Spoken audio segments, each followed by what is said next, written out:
नमस्कार, मैं हरेश चौहान और आप देख रहे हैं वीआईपी मेटल चैनल। हमारे यूट्यूब चैनल पर आपका हार्दिक स्वागत है। दोस्तों, आज की जो सच्ची घटना मैं आपको सुनाने जा रहा हूँ, एक ऐसे इंसान की है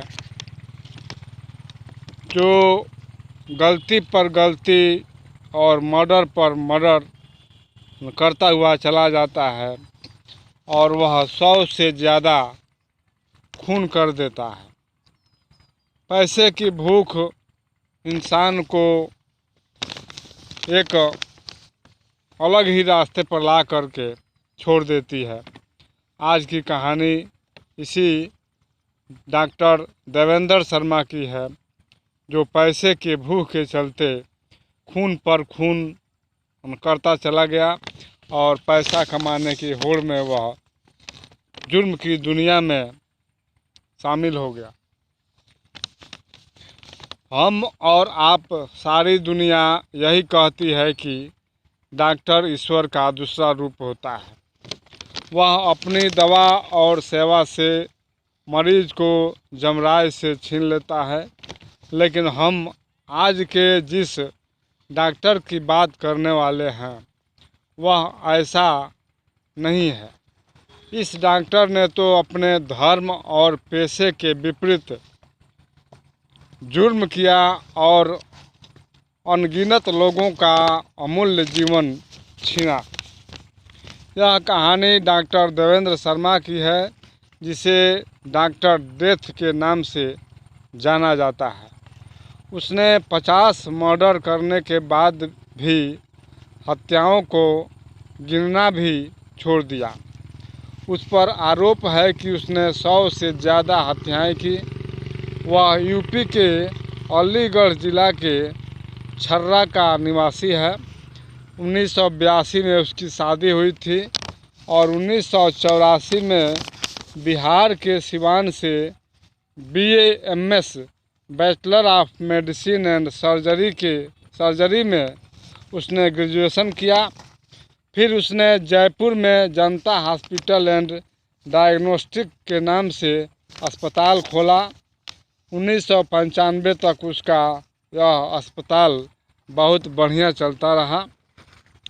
1994 में भारत फ्यूल कंपनी में उसने 11 लाख रुपए का निवेश किया, लेकिन एक रात कंपनी सारा पैसा लेकर भाग गई।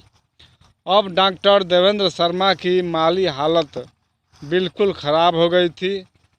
फिर पैसा कमाने के लिए उसके दिमाग में जो योजना पैदा हुई वह काफ़ी खतरनाक थी। 1995 में ही वह अपने गांव लौट गया। जिस तरीके से वह बर्बाद हुआ था, उसी तरीके से उसने लोगों को ठगने की योजना बनाई। उसने छर्रा में एक फर्जी गैस एजेंसी खोला। फिर उसकी मुलाकात वेदवीर, राजवीर और उदय नाम के 3 आदमियों से होती है।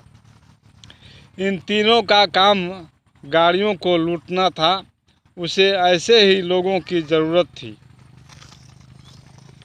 डॉक्टर ने तीनों को साथ में रख लिया और गैस सिलेंडर ले जा रही गाड़ियों को लूटने लगे, तीनों मिलकर।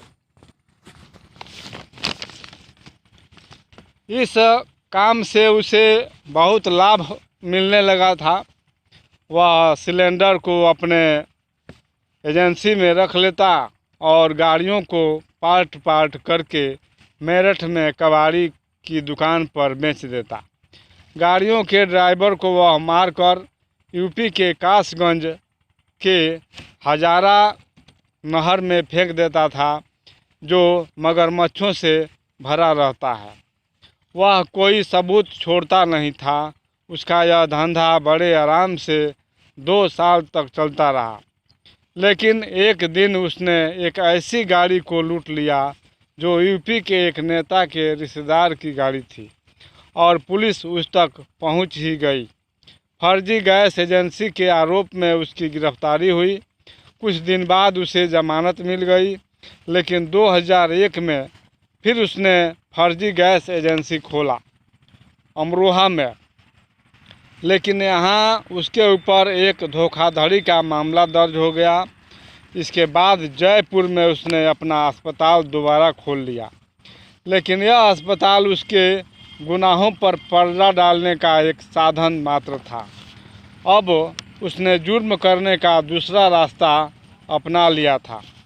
अब वह दिल्ली, फरीदाबाद, गाज़ियाबाद और गुड़गांव के बस स्टैंड से अलीगढ़ के लिए बुक करने लगा, टैक्सी बुक करने लगा और रास्ते में ड्राइवर को मारकर उसी हजारा नहर में फेंक देता था और टैक्सी के पुर्जों को मेरठ और अलीगढ़ में बेच देता था। इसके साथ ही वह अवैध रूप से किडनी ट्रांसप्लांट करने वाले डॉक्टर अमित कुमार से जा मिला और लगभग 125 किडनी ट्रांसप्लांट करवाया उसने, डॉक्टर देवेंद्र शर्मा ने, जिसमें उसे हर केस पर 5 से 7 लाख रुपए मिलते थे।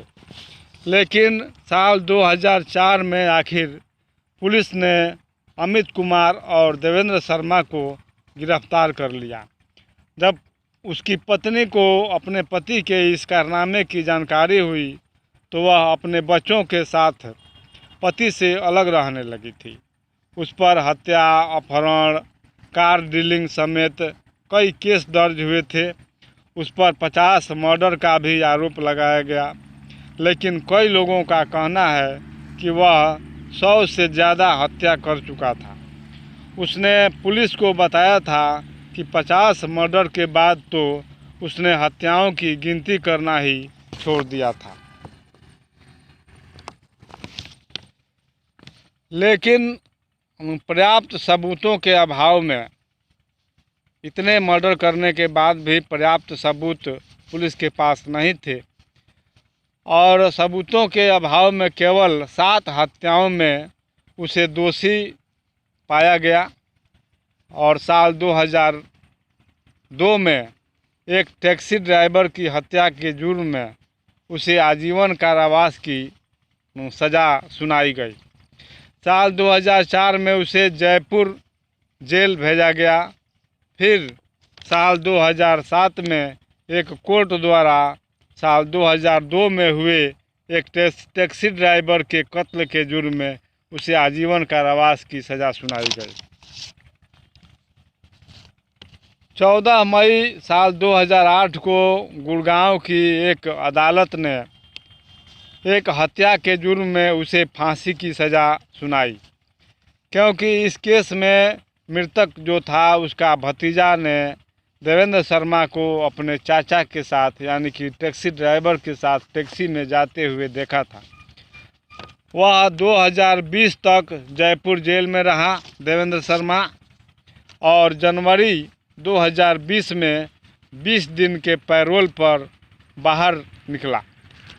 जेल में उसका बर्ताव अच्छा था।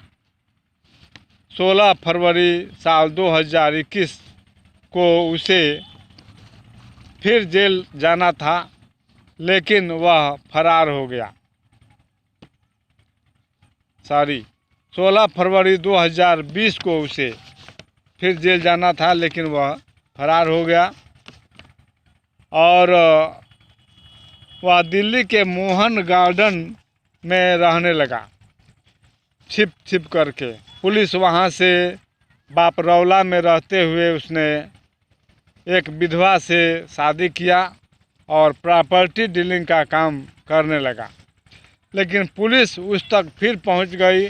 दरअसल वह जयपुर के एक व्यापारी को ज़मीन देने के नाम पर ठगना चाहता था। वह उससे मोटा पैसा वसूलना चाहता था, लेकिन इस बात की भनक पुलिस तक पहुंच गई और 29 जुलाई साल 2020 को पुलिस ने देवेंद्र शर्मा को गिरफ्तार कर लिया।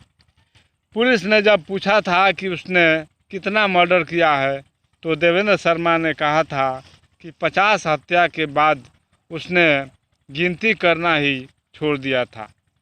गिनती 100 के पार भी हो सकती है, ऐसा उसका बयान था पुलिस के सामने। और कैसे एक पैसे की भूख ने एक डॉक्टर को, आयुर्वेदिक डॉक्टर को, एक डॉक्टर से सीरियल किलर बना दिया था, पैसे के पीछे भागते भागते। और अब वह जेल में है और अपनी करने की सज़ा भोग रहा है। तो दोस्तों, हमारा वीडियो बनाने का मकसद यह है कि आप भी सावधान रहें और अपने परिवार को भी सावधान रखें। और फिर मिलेंगे हम अगले वीडियो में, तब तक के लिए जय हिंद।